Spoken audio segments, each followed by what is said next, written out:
మే 20వ తేదీన దేశవ్యాప్తంగా ఒకరోజు సార్వత్రిక సమ్మె జరుగుతోంది. ఈ సమ్మెలో దేశంలో సంఘటిత అసంఘటిత రంగ కార్మిక వర్గానికి సంబంధించి 20 కోట్ల మంది కార్మికులు ఉద్యోగులు పాల్గొంటున్నారు.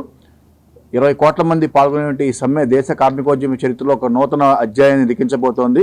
ఎందుకంటే ప్రభుత్వ ప్రైవేటీకరణ విధానాలకు వ్యతిరేకంగా, డిజిన్వెస్ట్మెంట్ వ్యతిరేకంగా, అలాగే కార్మిక ఉద్యోగ వర్గానికి సంబంధించి చేస్తున్నటువంటి అమెండ్మెంట్స్కి వ్యతిరేకంగా జరుగుతున్న దేశవ్యాప్త సమ్మె ఇది.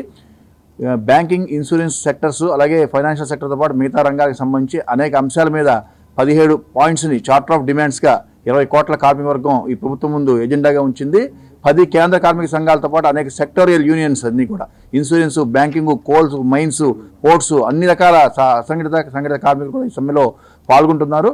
ప్రభుత్వ రంగాన్ని ప్రైవేటీకరణ చేయకూడదని చెప్పి, అలాగే డిజిన్వెస్ట్మెంట్ ప్రాసెస్ని ఆపాలని చెప్పి కూడా ఈ డిమాండ్గా మనం ప్రొజెక్ట్ చేయడం జరుగుతోంది. దాంతోపాటుగా నూతన పెన్షన్ స్కీమ్ పేరుతో జరుగుతున్న దోపిడీని పక్కన పెట్టి అందరికీ కూడా పాత పెన్షన్ స్కీమ్ని అమలు చేయాలని చెప్పి, మరీ ముఖ్యంగా ఏదైతే లేబర్ కోడ్స్ కష్టపడి సాధించుకున్నటువంటి కార్మిక చట్టాలన్నింటినీ కూడా రద్దు చేసి 44 కార్మిక చట్టాలని ప్రభుత్వం రద్దు చేసి 4 లేబర్ కోడ్లుగా రూపొందించాలని చెప్పి ప్రయత్నం చేస్తోంది. ఈ ప్రయత్నం కరెక్ట్ కాదని చెప్పి, కష్టపడి సాధించుకున్న కార్మిక చట్టాలను కనుక రద్దు చేస్తే పెద్ద ఎత్తున ఉద్యమానికి సంసిద్ధులు అవుతామని చెప్పి తెలియజేయడం కోసం కూడా ఈ సమ్మె రూపొందించబడింది.